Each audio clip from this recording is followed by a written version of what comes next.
Bismillahirrahmanirrahim. Assalamualaikum warahmatullahi wabarakatuh. Alhamdulillahi ala ihsani wa syukru lahu ala taufiqihi wa amtinani. Asyhadu an la ilaha illallah wahdahu la syarika lahu ta'ziman li sya'nih wa asyhadu anna Muhammadan abduhu wa rasuluhu da'ila ridwani. Allahumma shalli alaihi wa ala alihi wa ashabihi wa ikhwani. Hadirin hadirat, sebelumnya saya minta maaf terlambat. Tadi saya sejak 9:30 ada rapat tentang perbaikan aplikasi. Qadarullah, saya tadi pikir Masjid Al-Hidayah dekat, ternyata jauh. Jadi telat. Qadarullah ya. Pada kesempatan kali ini kita akan bahas tentang zikir-zikir terkait salat. Kita tahu di antara ciri utama orang beriman adalah khusyuk dalam salat. Allah berfirman, "Qad aflahal mu'minun alladzina hum fi salatihim khashi'un." Sungguh beruntung orang-orang yang beriman, itu orang-orang yang memiliki sifat-sifat berikut. Sifat pertama yang Allah sebutkan, alladzina hum fi salatihim khashi'un, orang-orang yang khusyuk dalam salat mereka.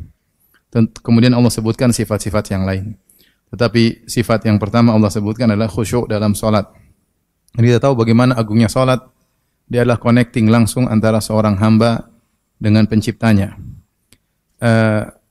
Dan dalam salat seorang berusaha untuk khusyuk di hadapan Allah, dan di antara cara untuk bisa khusyuk adalah dengan memahami apa yang dia baca. Memahami apa yang dia baca. Makanya Al-Imam Ibnu Qayyim rahimahullah menyebutkan cara seorang beriman naik pada derajat ihsan adalah khusyuk ketika membaca ayat-ayat Allah. Kata Allah Subhanahu wa taala, "Alam ya'nil ladzina amanu an takhsha'a qulubuhum li dzikrillah wa ma nazala minal haqq."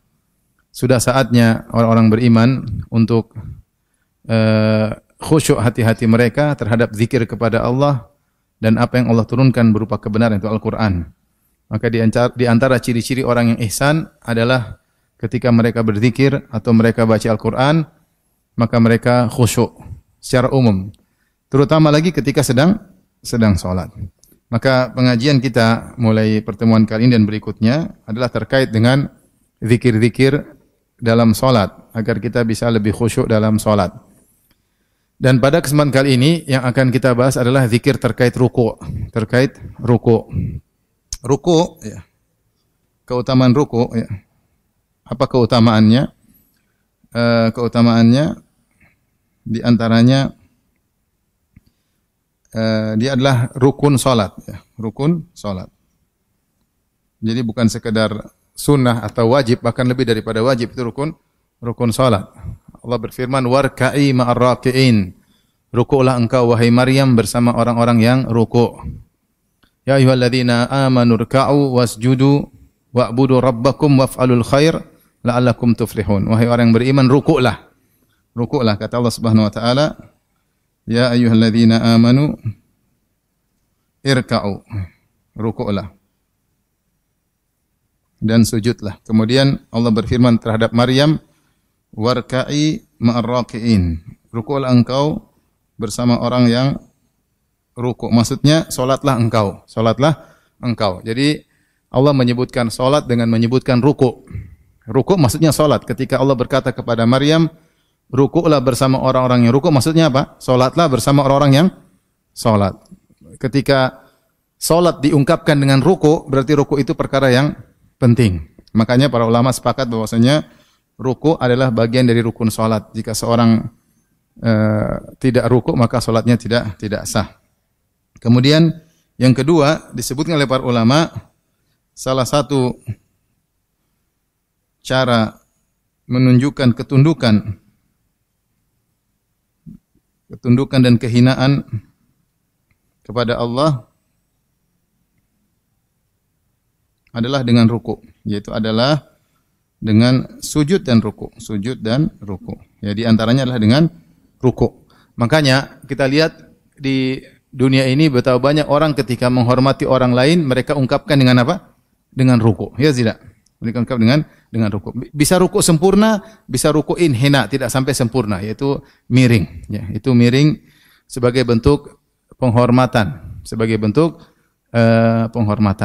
Bahkan dahulu sebelum syariat Islam boleh ruku' dan sujud tahiyah kepada selain Allah, boleh. Ya, pernah ada sujud tapi bukan sujud ibadah. Sujud tahiyah, sujud penghormatan. Seperti sujud yang Allah perintahkan kepada iblis untuk sujud kepada Adam. Bukan sujud ibadah, karena enggak mungkin Allah memerintahkan ibadah kepada selain Allah. Tapi sujud yang dilakukan oleh malaikat kepada Adam, sujud apa namanya? Sujud at-tahiyyah, yaitu sujud pemuliaan, bukan sujud ibadah. Namanya sujud at-tahiyyah. Kemudian sujud ini juga pernah berlaku pada umat-umat terdahulu, seperti perkataan Nabi Yusuf alaihissalam kepada ayahnya dalam mimpinya, ini syamsa wal qamara, inni ara fil manam, gimana ayatnya? Aku melihat dalam mimpiku bahwasanya 11 bintang dan wasyamsa wal qamar ra'aituhum li sajidin. Aku melihat mereka sujud kepadaku, ya. Ya. Aku melihat mereka sujud kepadaku. Kemudian nanti di akhir surat Yusuf, ketika ternyata orang tuanya datang, ayah ibunya, kemudian saudara-saudaranya 11 orang datang sujud kepada Yusuf, mereka sujud, maka Yusuf berkata, ya abati hadza ta'wilu ru'yaya min qabl qad ja'alaha rabbi haqqan. Wahai ayahanda, inilah mimpiku yang pernah aku lihat, ya. Bahwasanya ada ahada asyara kaukaba wasyamsa wal qamar. Aku melihat 11 bintang, matahari, rembulan sujud kepadaku. Ternyata maksud dari tafsir tersebut yaitu ayah ibunya dan 11 saudaranya sujud kepada Nabi Yusuf alaihissalam. Ini sujud ibadah atau sujud tahiyah? Sujud tahiyah, sujud tahiyah. Kemudian juga intinya yang saya sampaikan bahwasanya sujud pernah berlaku pada umat-umat terdahulu, namanya sujud tahiyah. Tapi rukuk pun demikian. Dahulu kalau sujud saja boleh, rukuk juga boleh sebagai bentuk penghormatan. Namun dalam syariat Islam, syariat Nabi Muhammad SAW sudah tidak boleh lagi. Sudah tidak boleh lagi. Tidak boleh sujud tahiyat. Meskipun sujud tahiyat, rukuk untuk menunjukkan pemuliaan juga sudah tidak boleh.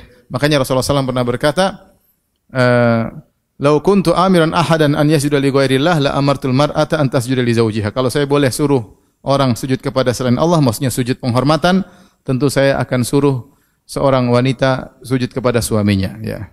Sehingga syariat kita sekarang, rukuk tidak boleh kecuali hanya kepada siapa? Allah. Sujud juga tidak boleh kecuali hanya kepada Allah Subhanahu wa taala. Oleh karenanya rukuk juga pernah Allah wajibkan kepada orang-orang Bani Israel ketika mereka masuk menguasai Palestina, ya. Wadkhulul baba sujada. Kata Allah, masuklah kalian ke dalam pintu Palestina dalam bentuk sujud. Sujud sini diartikan dalam bentuk rukuk, yaitu mereka kalau masuk harus tunduk. Sujud diartikan dengan rukuk, tunduk. Tunduk kepada Allah Subhanahu wa taala. Namun Bani Israel tidak melakukannya. Justru mereka ketika menaklukkan Palestina, bukan mereka merendah di hadapan Allah, maka malah mereka mengejek, mereka berjalan mundur dengan mengesot pantat mereka masuk ke pintu gerbang Palestina. Ya, maka Allah pun murka kepada mereka. Baik, jadi salah satu bentuk cara untuk menunjukkan kehinaan kepada Allah adalah dengan ruku. Makanya Rasulullah SAW bersabda, fa amma ruku fa'azzimu fihi rabb. Adapun ketika ruku, agungkanlah Allah Subhanahu wa taala. Makanya kalau kita ruku, kita doanya apa? Subhana rabbiyal azim. Subhana rabbiyal azim. Maha suci Allah yang maha agung. Yang maha agung. Bayangkan kalau kita lihat ada seorang, dia ruku kepada majikannya atau ruku kepada rajanya, kira-kira ada pengagungan timbul dalam hatinya enggak? Pasti ada pengagungan. Dia ruku, rajanya lewat, ya enggak usah dia ruku, dia begini aja, pasti dia ada pengagungan. Padahal itu manusia yang dia agungkan.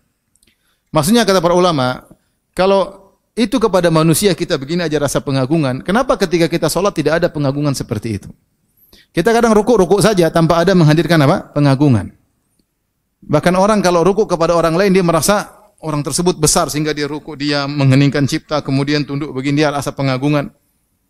Itu padahal kepada manusia, dan itu sudah tidak boleh dalam syariat Islam.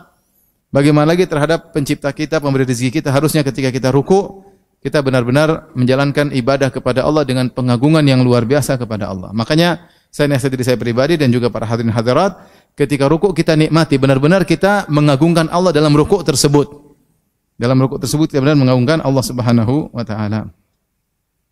Jadi hadirkan keagungan Allah kita dengan perbuatan dan dengan ucapan, sinkron dengan hati, dengan mengucapkan subhana rabbiyal azim, maha suci Allah yang maha agung. Yang ketiga, ruku menggugurkan dosa. Saya bacakan hadisnya. Diriwayatkan oleh Ibnu Hibban dari hadis Jubair bin Naufal bahwasanya Abdullah bin Umar radhiyallahu anhuma melihat seorang pemuda salat yang dia panjangkan salatnya, ya. Kemudian Ibnu Umar berkata, "Man ya'rifu hadza?" Siapa yang kenal pemuda ini? Faqala rajulun, ada yang berkata, "Ana," saya kenal dia. Faqala Abdullah bin Umar, Ibnu Umar berkata, "Lau kuntu a'rifuhu la amartuhu an yutila ar-ruku'a was sujud." Kalau saya kenal dia, saya akan suruh dia untuk memperpanjang rukuk dan sujud. Saya akan suruh dia memperpanjang rukuk dan sujud. Fa inni sami'tu an-nabiy sallallahu alaihi wasallam yaqul, sungguhnya aku mendengar Nabi sallallahu alaihi wasallam bersabda, "Innal abda idza qama yusalli ata bidzunubihi kulliha." Sungguhnya seorang hamba jika dia sedang berdiri salat, maka dia memikul seluruh dosa-dosanya. Fa wudi'at ala ra'sihi wa atiqihi, maka dosa-dosa tersebut diletakkan di atas kepalanya dan di atas pundaknya. Fa kullama raka'a aw sajada tasaqatat minhu, setiap kali dia ruku atau sujud, maka dosa-dosa tersebut yang dia pikul berjatuhan. Maka dosa tersebut yang dia pikul berjatuhan. Maka seorang ruku enggak usah cepat-cepatan, ya. Santai aja, karena semakin lama dia ruku, semakin banyak dosa-dosa yang berjatuhan. Semakin lama dia sujud, semakin banyak dosa-dosa yang berjatuhan. Seakan-akan Ibnu Umar mengkritiki orang ini, dia salatnya berdiri lama tapi ruku dan sujudnya cepat. Ruku dan sujudnya cepat. Sementara salat Nabi sallallahu alaihi wasallam seimbang. Nabi kalau rukuknya berdirinya lama, maka ruku dan sujudnya juga apa? Lama, ya. Dan semakin lama seorang ruku dan semakin lama seorang sujud, maka dosa-dosanya berguguran. Demikian juga Imam Muslim meriwayatkan dari Amr bin Sa'id bin Al-As, dia berkata, "Kuntu inda Utsman bin Affan radhiyallahu anhu fada'a bi tahurin." Atau bi tahurin. Aku di sisi Utsman bin Affan, kemudian Utsman bin Affan minta didatangkan air untuk bersuci. Faqala sami'tu Rasulullah sallallahu alaihi wasallam yaqul, kemudian Utsman bin Affan radhiyallahu anhu berkata, aku mendengar Rasulullah sallallahu alaihi wasallam bersabda, ma min ri'im muslim tahduruhu salatun maktubatun fayuhsinu wudu'aha wa khusyu'aha wa ruku'aha illa kanat kaffaratan lima qablaha minadz dzunub. Kata Nabi sallallahu alaihi wasallam, tidaklah seorang muslim pun telah hadir kewajiban salat fardu, kemudian dia perbaiki wudunya dan dia perbagus khusyuknya, wa ruku'aha, dan dia perbagus rukuknya, kecuali akan menjadi kafarah penggugur dosa-dosanya yang telah lalu. Jadi rukuk di antara keistimewaannya adalah menggugurkan apa? Dosa-dosa. Ketika seorang merendahkan dirinya rukuk di hadapan Allah, dia nikmati rukuk tersebut sambil mengatakan subhana rabbiyal azim, maka dosa-dosa berguguran. Oleh karenanya, seorang ketika salat tidak usah buru-buru, nikmati rukuk tersebut, nikmati sujud tersebut sebagaimana dia menikmati ketika berdiri baca Al-Qur'an, karena rukuk memiliki keutamaan yang luar biasa. Taib, sekarang kita akan bahas tentang beberapa, sebelum kita bahas tentang doa-doa, ada beberapa hukum terkait dengan rukuk, ya. Ini sudah Ibu? Sudah, ya?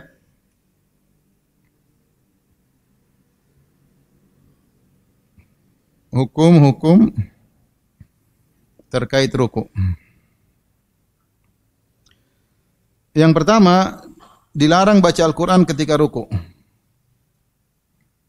Baca Al-Quran, bertilawah ketika ruku dan juga ketika sujud.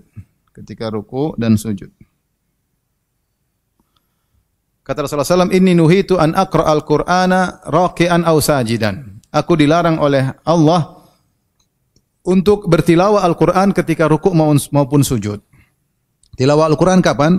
Ketika berdiri. Orang baca Al-Fatihah kemudian baca surat. Tapi rukuk dan sujud maka tidak boleh bertilawah Al-Quran. Kemudian kata Rasulullah SAW, "Fa'ammar ruku'u fa'adzimu fihi Rabb azza wa jalla." Adapun ketika rukuk agungkanlah Allah Subhanahu wa taala. Wa amma sujudu fajtahidu fid du'a. Adapun sujud bersungguh-sungguhlah untuk berdoa. Faqaminun ayyustajaba lakum. Maka lebih mudah dikabulkan doa ketika sedang sujud. Kemudian yang kedua, zikir dalam ruku maupun sujud boleh digabung ya. Nanti kita akan sebutkan kalau tidak salah ada 4 doa atau 4 zikir dalam ruku, akan disebutkan dalam buku Hisnul Muslim. Ada 4 zikir, kita boleh baca semuanya ya, yaitu boleh digabung, itu boleh dibaca semuanya. Lain halnya dengan doa istiftah. Adapun doa istiftah kata para ulama hanya diboleh baca satu saja. Satu di antara variasi yang ada, di antara varian yang ada. Rasulullah memberi contoh doa istiftah banyak. Tidak boleh kita gabung. Kita hanya boleh baca salah satunya. Adapun zikir, maka zikir ruku, maka kita boleh baca 2, 3 boleh. Kenapa? Karena Rasulullah SAW menyuruh untuk mengagungkan Allah ketika ruku, ketika turun firman Allah Subhanahu wa taala, "Fasabbih bismi rabbikal azim." Bertasbihlah kepada Allah dengan menyebut namanya yang agung. Kata Allah, kata Nabi sallallahu alaihi wasallam, jadikanlah fir ruku', jadikanlah zikir tersebut dalam ruku', yaitu subhana rabbiyal azim. Setelah itu boleh ditambah dengan doa yang lain. Subuhun qudusun rabbul malaikati war ruh, nanti akan kita bahas. Ya, jadi boleh subhana rabbiyal azim ditambah dengan zikir yang lain. Ya. Adapun doa istiftah maka cuma boleh pilih salah satu. Adapun doa istiftah hanya boleh pilih salah satu. Karena Rasulullah SAW tidak pernah mencontohkan membaca digabung. Rasulullah tidak pernah mencontohkan membaca digabung. Adapun untuk ruku' Rasulullah SAW perintahkan untuk bertasbih, dan Rasulullah juga diriwayatkan baca zikir yang lainnya. Berarti boleh digabung. Ini permasalahan yang kedua. Permasalahan yang ketiga, memanjangkan memendekkan ruku', memanjangkan atau memendekkan ruku'.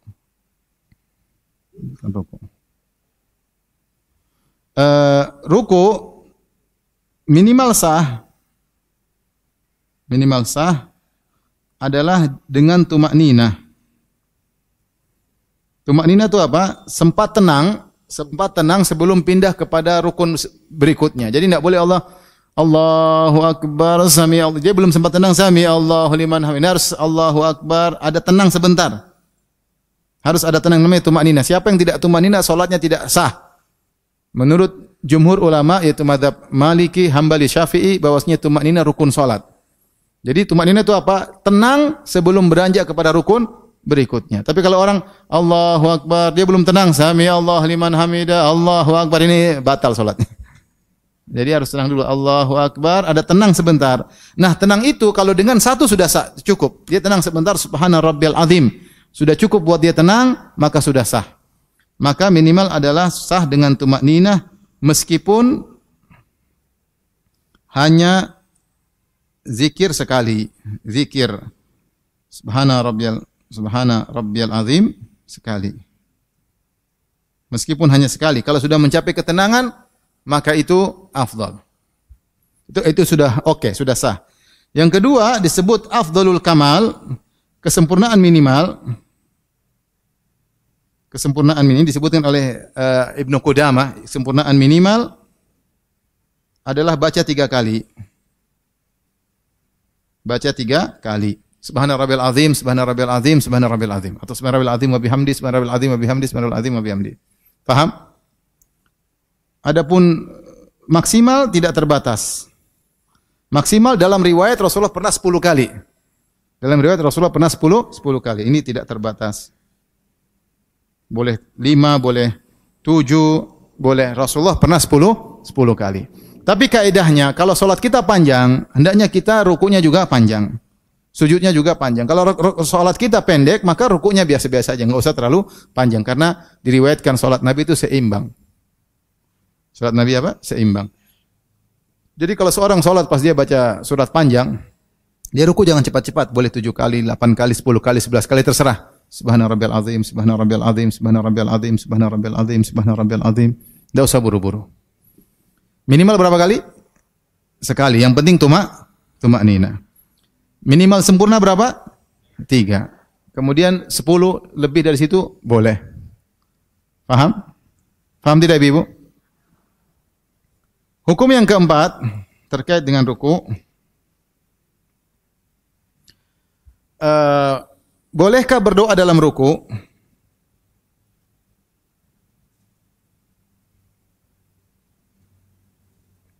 Maka ada 3 pendapat khilaf di kalangan para ulama, khilaf. Yang pertama mengatakan makruh. Ini pendapat diriwayatkan dari Imam Ahmad, Imam Ahmad, tapi dia tidak melarang. Ketika Imam Ahmad dia tidak melarang tapi hukumnya makruh. Ada yang mengatakan mustahab, disunahkan. Ini adalah pendapat mazhab Syafi'i. Ini mazhab apa? Syafi'i.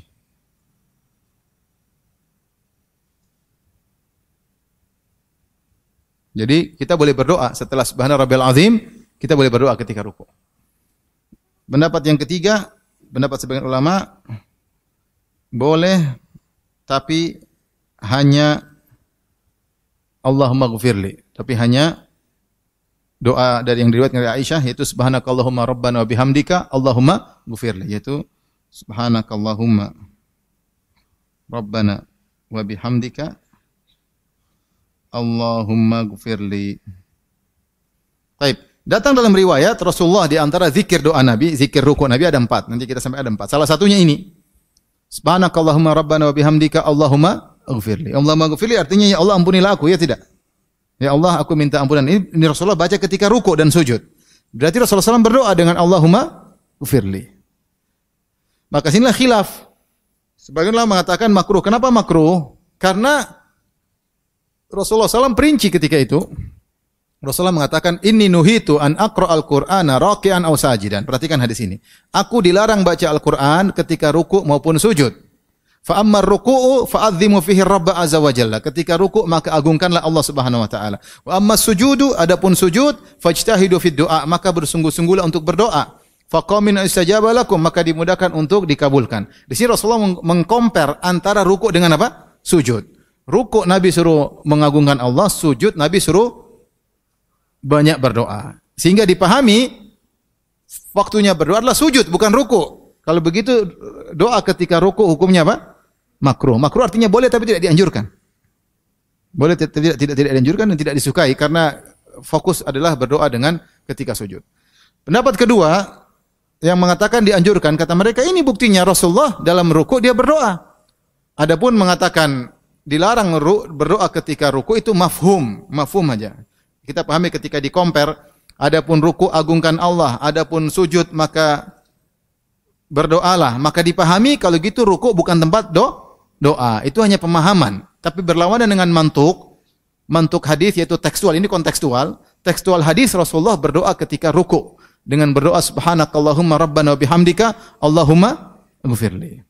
Oleh karenanya kita mendahulukan mantuk daripada mafhum dalam kaidah usul fikih. Maka mazhab Syafi'i mengatakan dianjurkan berdoa. Adapun sebagian ulama mengatakan boleh berdoa tapi doa ini doang, tidak boleh doa yang lain. Diriwayatkan dari Ibnu Mas'ud, beliau kalau rukuk beliau berdoa Allah maghfirli, Allah maghfirli, Allah maghfirli. Beliau tambah Allah maghfirli, Allah maghfirli, Allah maghfirli sebagaimana Nabi pernah beristighfar ketika apa? Rukuk. Maka pendapat yang benar Allah alam bisawab, boleh-boleh saja berdoa ketika ruku meskipun lebih fokus ketika sujud. Jadi kalau kita ruku kita boleh istighfar, kita boleh subhana rabbil azim bihamdi subhana rabbil azim kita Allah maghfirli, rabbi ghfirli, rabbi ghfirli, rabbi ghfirli boleh. Sebagaimana datang dari Nabi sallallahu alaihi wasallam dan juga datang dari sahabat Ibnu Mas'ud radhiyallahu taala anhu. Baik. Paham Ibu? Ini hal-hal yang terkait dengan ruku. Sekarang zikir-zikir dalam ruku. Ini pembahasan kita. Semua sudah punya kan? Hisnul Muslim yang dibagikan. Sudah punya belum? Buka halaman 32 kalau enggak salah ya. Zikir-zikir dalam ruku.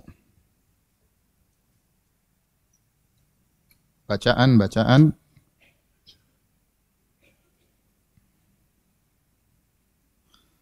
Datang dalam hadis-hadis ada 4 bacaan.